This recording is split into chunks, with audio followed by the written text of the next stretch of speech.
Season 3 premiered on Friday. You got to tell us, what makes this season particularly binge-worthy?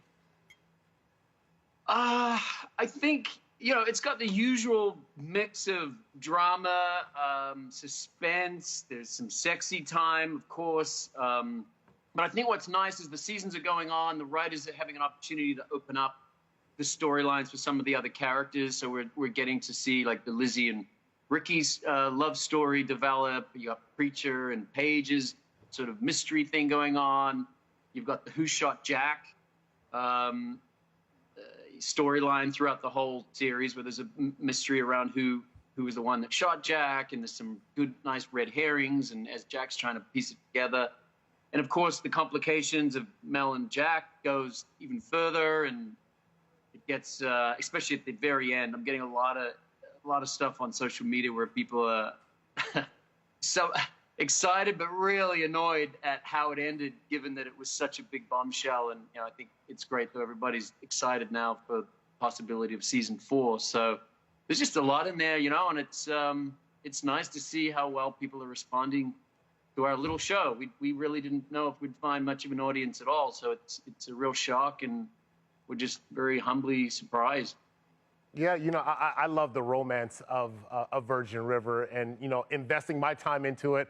I'm getting there. Season 2, like you mentioned, it ends with that cliffhanger, which takes me back to the 1980 soap opera, Who Shot JR. Right. It kind of has that Who Shot JR feeling to it. So did you know, obviously Jack gets shot. Did you know if you were going to make it? Did they tell you who did it as you're preparing for that role?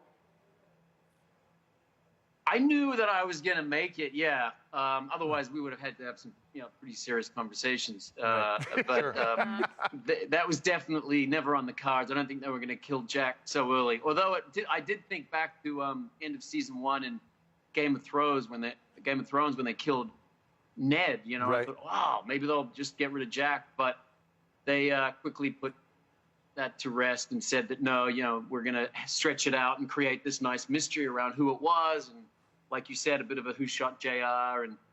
And they didn't actually tell me at first. I actually think they were maybe toying with different ideas. At the end of a season, they go away and there's a nice break between each one where they sit around in the writer's room and they discuss a whole range of different possibilities, and they pitch different ideas to the network. And so I think they were sort of like exploring ways to maybe take that storyline. I don't even know if they'd made a decision, but by the time we came back to do season 3, they told me who it was, and I was like, ooh, oh okay, boy, I didn't see that coming. I don't think the audience will either.